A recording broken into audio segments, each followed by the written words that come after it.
You are looking at Dragon standing proudly over 20 stories high on top of Falcon at our launch facility at Kennedy Space Center, just next to Cape Canaveral in Florida, where we are just 20 minutes away from the live launch of CRS-10 to resupply the International Space Station.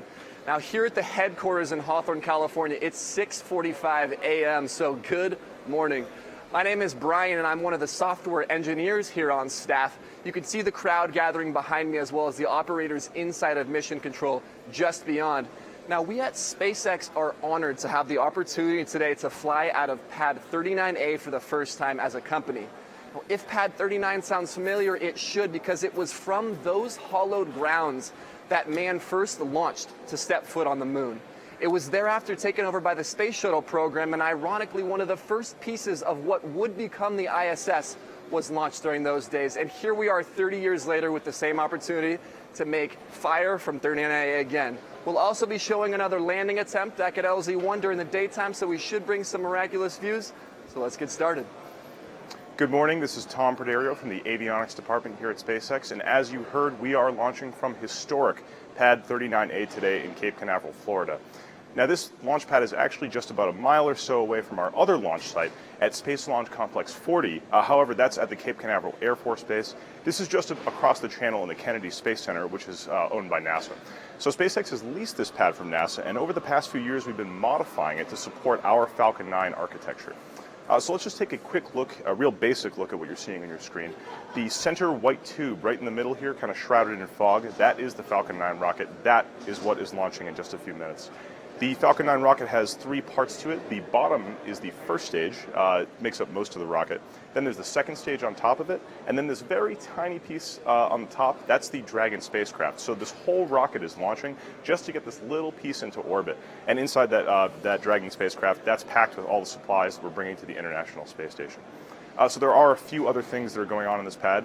This big gray kind of rectangular structure behind the rocket, this is called the fixed service structure. This actually dates back to the Apollo era. It's what the Apollo astronauts used to ascend to the top of their Saturn V rocket before blasting off to the moon. And then the other big kind of rotating structure over here, this is called the rotating service structure. This whole structure actually used to kind of clamp around on top of the shuttle so they could load payloads into the payload bay. We don't use that, though. Hopefully, though, we'll be getting some SpaceX astronauts loading into a Crew Dragon not too far in the future. So you'll be able to follow along as we get closer to countdown with the mission progress bar down at the bottom of your screen. We'll be counting off all of our objectives, and you can follow along there. And then, of course, there is the mission countdown clock in the top upper right-hand corner of your screen. As this clock approaches 0, the Falcon 9 is going to get ready to launch. The strongback is going to retract.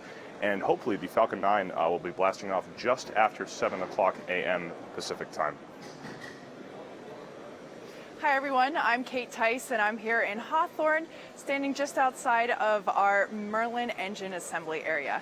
We are just a few minutes before Falcon 9 blasts off to low Earth orbit to tag up with the International Space Station, which orbits our home planet about 250 miles above us. If you're thinking, that doesn't sound so far away, you're right. That's about the distance from Pittsburgh to Philadelphia. The space station is actually visible to the naked eye, as most of you might know, but for the knowledge of our newer or younger space fans watching today, when the International Space Station passes above you at night and the solar panels reflect sunlight, the International Space Station looks like a very slow shooting star. A simple Google search can tell you when the next visible passes will be in your area. And if you happen to catch it within the next 2 days, look for the faint light that is chasing the International Space Station. That's our Dragon playing catch-up to the station. Going up in Dragon today is about 5,000 pounds of cargo, which varies from research experiments to astronaut food and exercise equipment. The experiments being done up there aren't just for the astronauts of future missions of Mars and beyond. It also benefits those of us that stay down here. For example, life on Mars is tough because there's little protection from the sun's harmful radiation. Earth, however, has sunblock built in, the ozone layer. It sits about 10 to 30 miles above the Earth's surface and shields all forms of life from solar radiation. The ISS has a unique vantage point to our ozone, and one of the experiments on board Dragon today aims to take advantage of that unique position.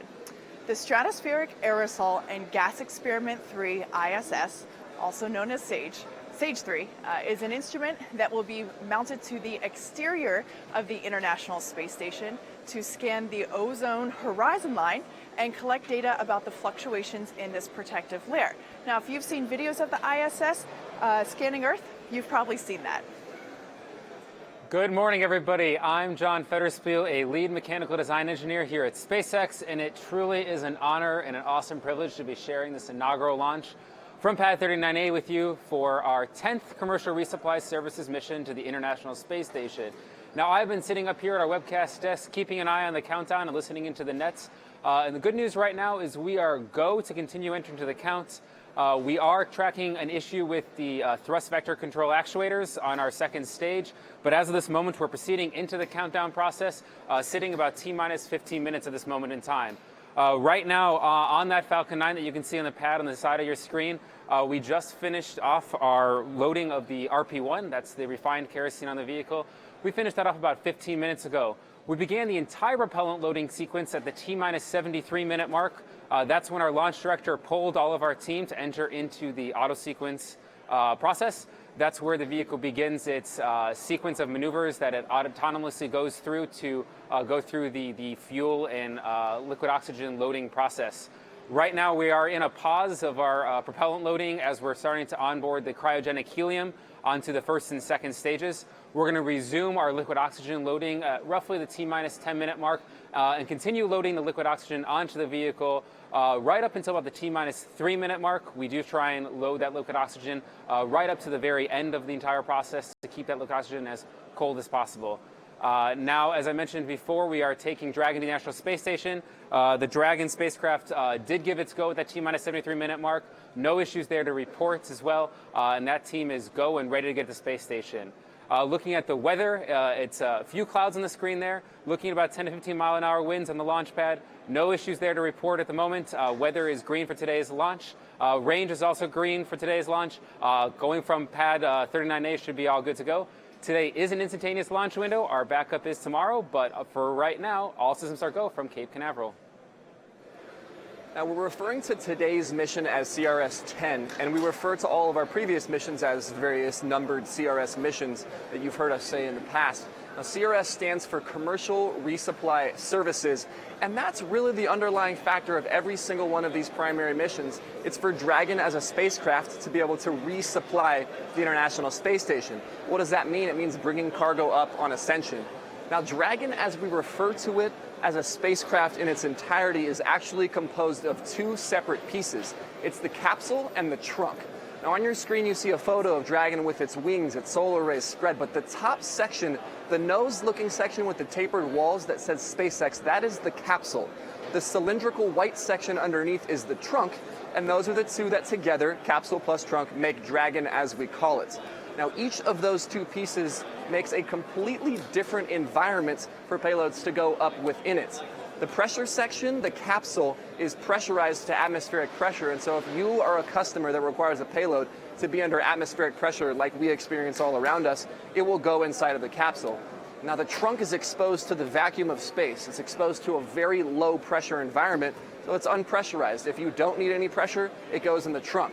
Within the capsule, we have subdivisions of cargo slots that offer different environments. Furthermore, we have polar and glacier, which are two, as their names entail, cold environments. Polar is like a refrigerator, and glacier goes even further to offer cryogenic situations. If you want to do life science or something with cells, you can put it inside of glacier. It will be a very, very cold environment.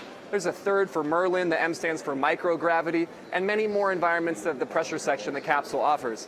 The trunk has three FRAMs, three flight releasable attachment mechanisms, and today is actually the first time that we are flying with all three of those full.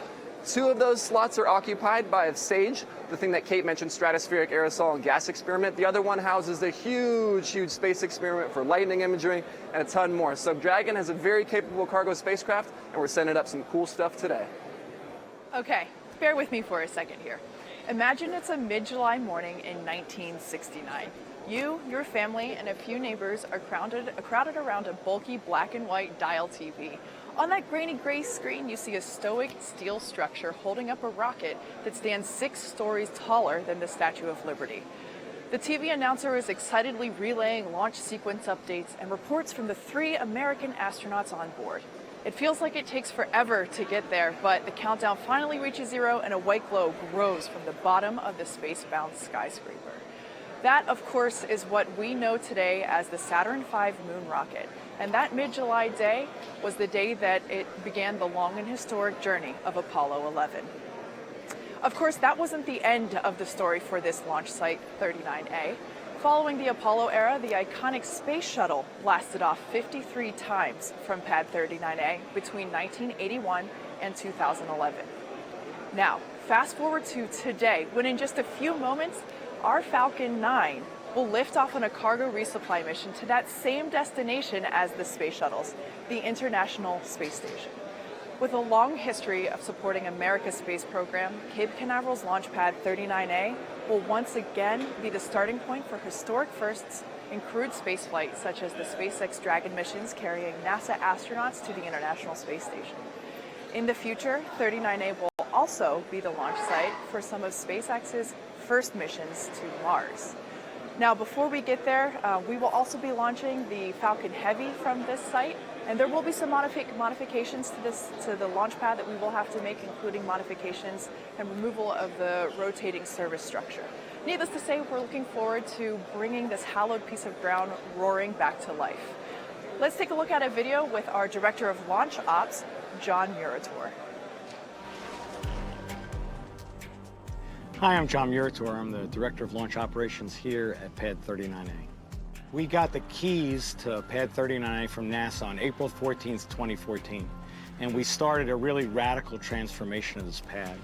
One of the biggest things you notice right away is the big hangar we built, because we use horizontal integration for the rocket. And the other big thing that we've done is we've had to convert the pad from what's called a mobile launcher pad concept, where the rocket's assembled on a pad, or the space shuttle as it was at the time, and rolled here with all of its support equipment, to a situation where the pad is sitting on the flame trench and we just move the rocket to it, lift, and get ready to launch.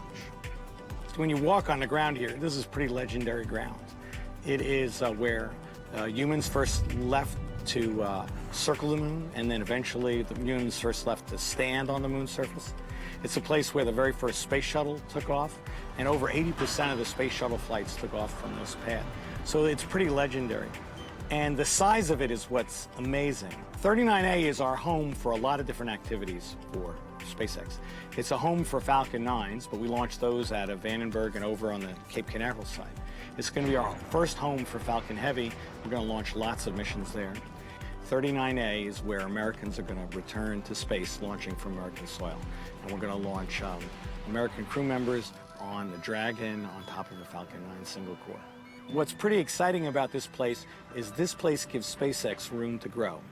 We can put some amazing big rockets on this pad because it's a huge facility. And we're pretty excited about what this is going to bear for the future of SpaceX. We're just under the 8-minute mark here at Hawthorne, California, at the world headquarters of SpaceX, and also at the Cape Canaveral Cape Canaveral Kennedy Space Center for Pad 39A, where we're launching Dragon for its 10th Commercial Resupply Services mission. Now, the good news right now is we are still go for today's instantaneous launch window. We are still keeping our eye on that TVC issue on the second stage, but right now we're continuing to be go for today's mission from launching from Cape Canaveral. Now, if you've watched our webcasts in the past and our launches in the past, you'll have noticed that in about a minute or two from now, you would see the strong back, that's that white structure just to the left of the structure of the rocket, begin to open up and retract away to about a 70-degree angle. Now, this is a new pad for us. We do update a lot of our systems from time. In addition to that strong back being able to support the Falcon Heavy rocket later this year, we've also upgraded our retraction method to be a little bit more robust.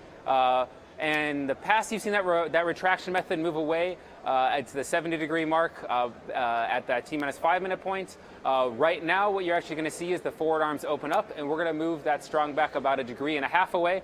That's our little check. And then the actual retraction will occur at liftoff. So you will not see the actual strong back move away until the rocket actually gives a command for liftoff, and then you'll see it fall away in just a few seconds from the vehicle. That vehicle, Falcon 9, is go for today's launch. As I said before, still looking no issues. We're just finishing off liquid oxygen load right now. We just finished off the refined kerosene RP1 load on the first stage as well. Dragon transitioned to internal power. No issues to report there. Dragon transitioned about a minute ago. Weather continues to be green. The range is also continuing to be green. Like I said, today is an instantaneous launch window, so if anything does come up, we would be scrubbed for the day. But for now, we are all systems go from Cape Canaveral and Pad 39A. Now, if you haven't heard, we're also going to be attempting to bring our first stage back to land today, just like in some of our previous launches. So just after liftoff, the Falcon 9 first stage, after it drops off the second stage and the Dragon into orbit, is going to be heading back down to Landing Zone 1. Now, Landing Zone 1 is just an old launch pad at Cape Canaveral Air Force Base that SpaceX has repurposed to receive first stages flying back for reusability. Now, SpaceX has the ability to land on either Landing Zone 1 or on our autonomous spaceport drone ship fleet. However, there are advantages and disadvantages to each type of launch and landing mission profile. For example, one of the most obvious benefits of landing at Landing Zone 1 is that the land doesn't tend to move around on you when you're trying to bring a stage back to the ground, so it's a lot easier to hit a target that's not moving. There are also advantages in the time it takes to get prepped for a launch. We don't have to spend time deploying an autonomous spaceport drone ship out to the middle of the ocean, and then of course once the rocket's back, it's a lot easier to get personnel to the rocket and safe it, and then rapidly get it ready for the next reuse, which is ultimately what we're trying to do here. However, the autonomous spaceport drone ship also has advantages of its own, mostly in the terms of operational flexibility. We can use just a little bit less fuel during autonomous spaceport drone ship landings because the drone ship can catch the rocket as it completes its parabolic arc through the atmosphere. Whereas if we're coming back to land, we have to spend a little bit more fuel burning the rocket back towards land. There's also just a little bit less operational restrictions with the pad in case there are other rockets around there. So going forward, we're going to be using either the landing zone or the autonomous spaceport drone ship landing. Expect to see both in the future. One cool thing about today's landing, however, is it's going to be during broad daylight at 10 a.m. It's looking pretty great out in their Cape right now. The last time we landed on this pad was back in 2013 in the middle of the night. And also last landing we had video all the way down from the rocket. So today's landing we should have video from the rocket, beautiful video from the ground. It should be a great landing. So we're actually coming down to the last few minutes before liftoff. We're going to turn it over to the pad cameras and let the rocket do the talking.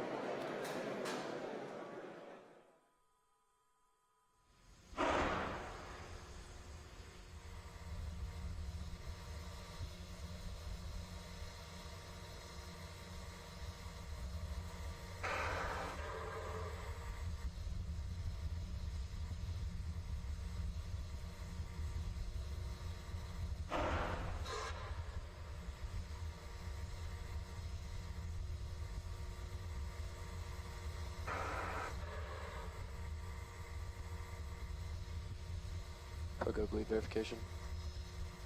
GNC verify stage 2 TVC motion nominal.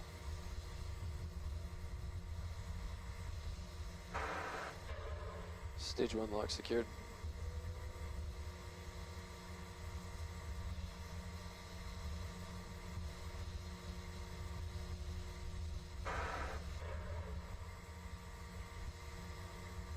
Invac fuel bleed secured. Rack secure, 88.5 degrees. Inbound command to purchase complete.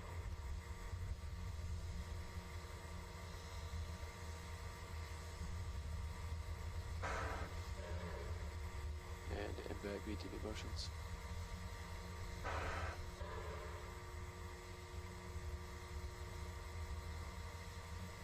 Stage 2 lock secured.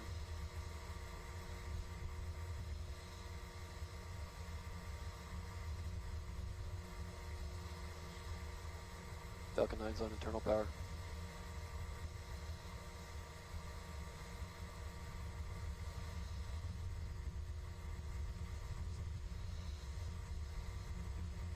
A1D fuel bleeds complete.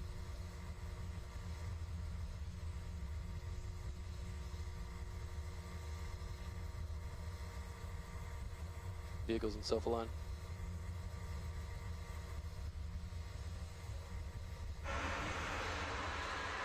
Stage 1, Stage 2, Craig, scared for flight.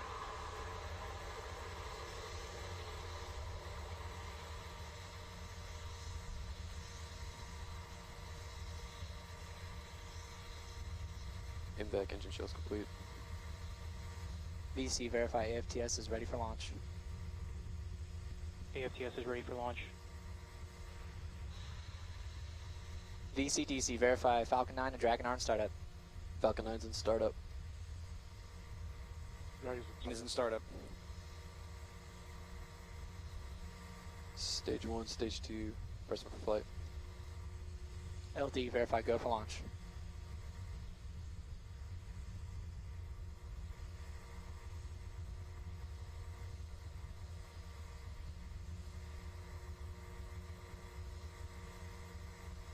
T-minus 30.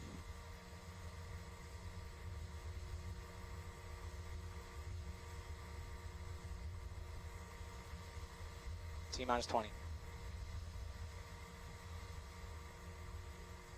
Hold. Launch support has started.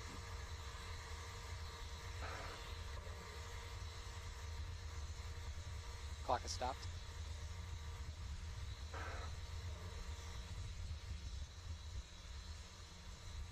VCGC, stand by on FireX.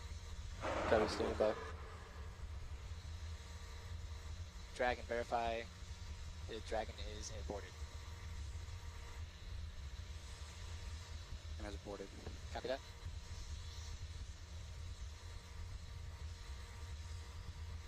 VC, verify FTS is safe. FTS is saved. Copy. Standing by for strong back raise.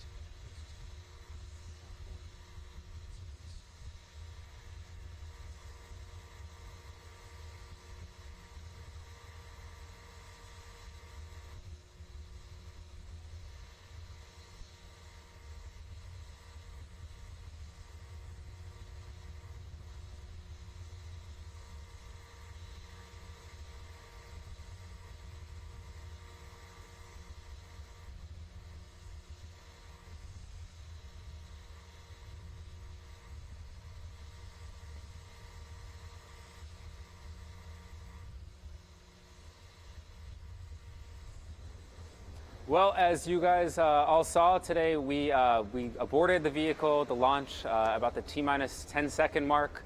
The call was made by our launch team today to abort the vehicle out of an abundance of caution as we looked into the TVC issue on the second stage that I mentioned before. We saw some behavior that was out of family for what we wanted at the time. And while we may have been able to launch today successfully, we did decide to abort today's mission out of abundance of caution to take a closer look at the issue with our thrust vector control on the second stage.